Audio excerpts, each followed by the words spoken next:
Ito yung mga ginagawa namin dito sa workshop. Yan, gumagawa kami ng mga maliliit na sasakyan at mga trailer, tractor.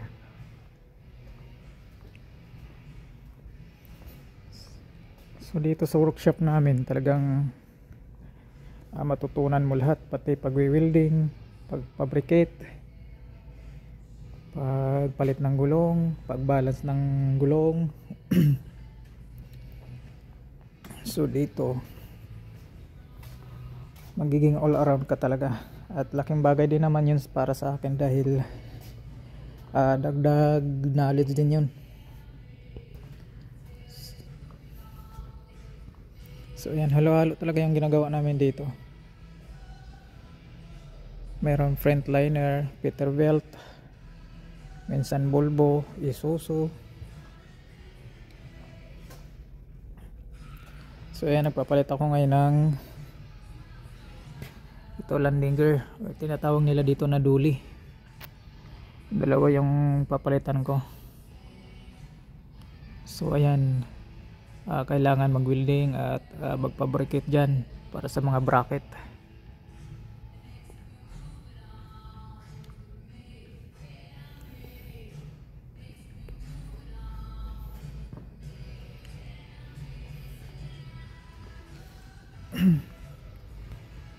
So meron kami lifter at merong pit. Ayan, okay din naman yung workshop na to, saka mababait yung amo namin.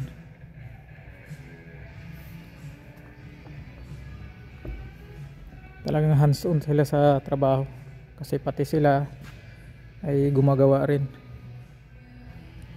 So ayan,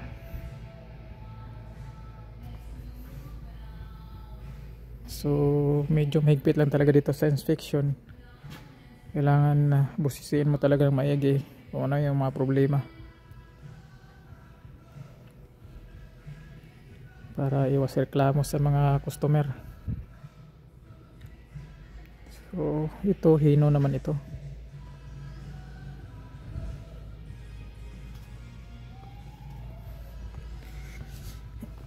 Papalit ng bearing, ayan, sa propeller.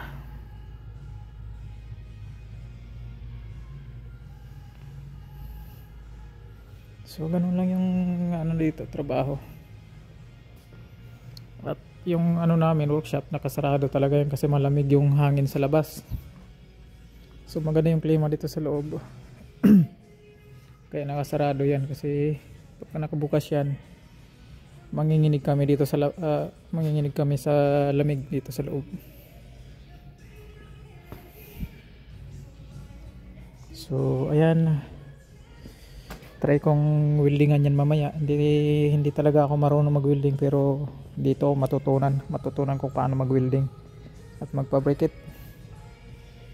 Dahil pag naibigay sa iyo yung job order, kung ano yung mga gagawin dyan, ikaw yung gagawa. So mahirap talaga sa umpisa, pero matutunan mo naman ay panalo ka dahil dagdag knowledge.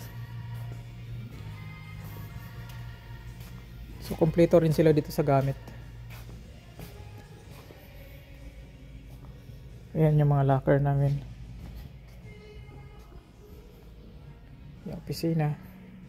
So meron kaming balancer doon sa gulong. So sa mga nagtatanong kung may bakante pa ba rito, so kinausap ko yung boss ko. Kompleto na raw siya sa tao, kaya hindi mo na siya kukuha kasi may parating pa 2 Pilipino rito. So siguro sa ibang company na lang kung merong ano, kung meron silang bakante, update ko na lang kayo.